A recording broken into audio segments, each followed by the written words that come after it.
why they should extend Nick Bosa's contract. Every single reason we can think of why it's a good idea to extend Nick Bosa's contract this offseason. He's a dominant freak of nature. Top 5 DN in the league. Edge rusher, and sky still feels like it's the limit with him. Good against the run and the pass. Didn't he lead the league in most double teams? And this guy was still pretty much sledgehammering his way through like nothing. 15 My God. I mean, I think the best part, remember in the first half of the year, I think he even pointed it out, is D'Amico Ryans or someone, are these guys throwing the coaches under the bus like Bosa? Like Bosa's like, oh, I'm not learning about, or I'm getting double team more often than not. I need help. Or yeah, these chips, like that. You got to find a solution to the chips. Then all of a sudden they figured it out somehow. That's what I call progression, development, adaptation right there. That's nuts. He did it without an opposite edge rusher. So in 2019, where he needed that help with D4, that's where he got most of his sacks from. He pretty much just took it to the next level last year. And we just saw it in front of us. Like he stepped onto the field, he was still Bosa and just kept getting better. So, and that was without, again, an opposite edge rusher who was talented. Now he's proven like I could do this by myself. You don't really want him to do myself. You want to give him another decent tandem, which maybe Abicom will be that. But yeah, I think to me, he's just an impactful player. And that's why they've really strayed away so much from going to a very, very keen, very high-level cornerback. I mean, I know they have Charvarius Ward now, but that was a little more out of desperation. Now you have Bosa out there. You had your whole defensive line. So I just think the way that he impacted it every play, every game. And Kyle Shanahan, like I said, he says it already. I love defensive linemen. They do everything. It's so influential. And if you get a good one, you just got to keep them no matter what. Give them the Brinks truck, do whatever. And I think that's what that's where they feel more confident in doing. Yeah, it's the same logic they use to extend Trent Williams. It's like it doesn't really matter what this does to our salary cap structure. Like he's the best at his. I'm not saying Bosa's the best, but he's top 5. Trent Williams definitely top 5. They play premium positions, and they're 2 positions really that have been looked at as the cornerstones of a football team for 100 years. The trenches, the 2 most important spots in the trenches. They go against each other. It's the blindside edge rusher and the blindside pass protector. So I could see why they look at it as a no-brainer. When he's healthy, the 2 years he was elite. And I mean, he's elite in every single way, right?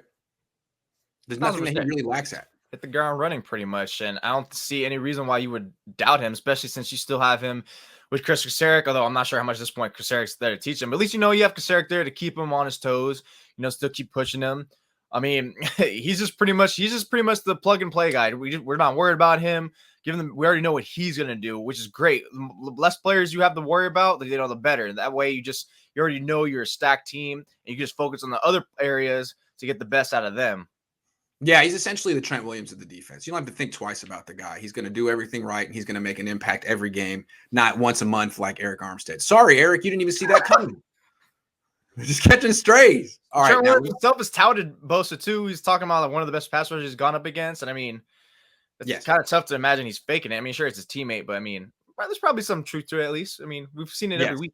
Did we miss anything? Did we possibly miss any reason why the Niners should extend Bosa's contract? Oh! Again, like the Debo thing. If they wait another year, if they want to see another year from Bosa just to make sure he doesn't get hurt again, because he does have a very troubling injury history, serious injuries at every level of football, and we'll talk about that later. Well, if he comes back and stays healthy next year and has another 15.5 sacks, I mean, his price could go up $15 million in guaranteed money, and you just played yourself. Mm-hmm. So it would behoove the 49ers, if they're sold, to get this done sooner rather than later. Easily. That's by far. We're comparing Nick Bosa to Deebo Samuel, who needs to get done now. It's most likely Bosa needs to get done first and not Deebo Samuel, in my opinion. You want to knock out his contract immediately because his can drastically get higher than Deebo's can if you let them both play out. And at that point, now great. Now you're stuck paying.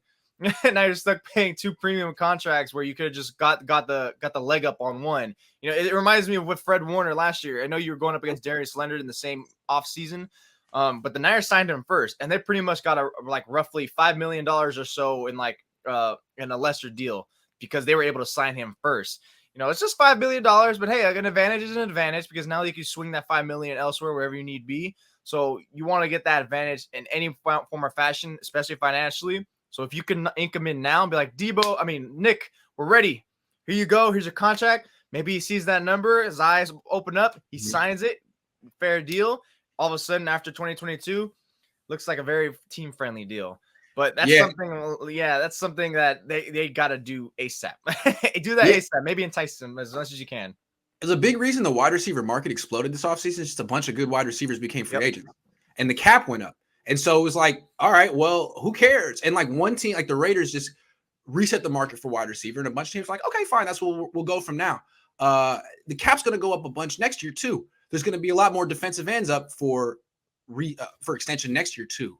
So this could happen to the defensive end market next year. And the Niners don't seem to be really prepared to pivot in the moment when things change. They kind of try to plan things out and predict the future. So all the more reason to, if they want Bosa long-term, to do this now. Right, just like they budgeted Deebo Samuel's contract and to the salary cap, and then all of a sudden, all these groundbreaking deals got done. Devontae Adams, Stephon Diggs, Tyreek Hill, Brandon Cooks. We're gonna make him a great offer. $18 million a year, $50 million guaranteed. What do you think? No.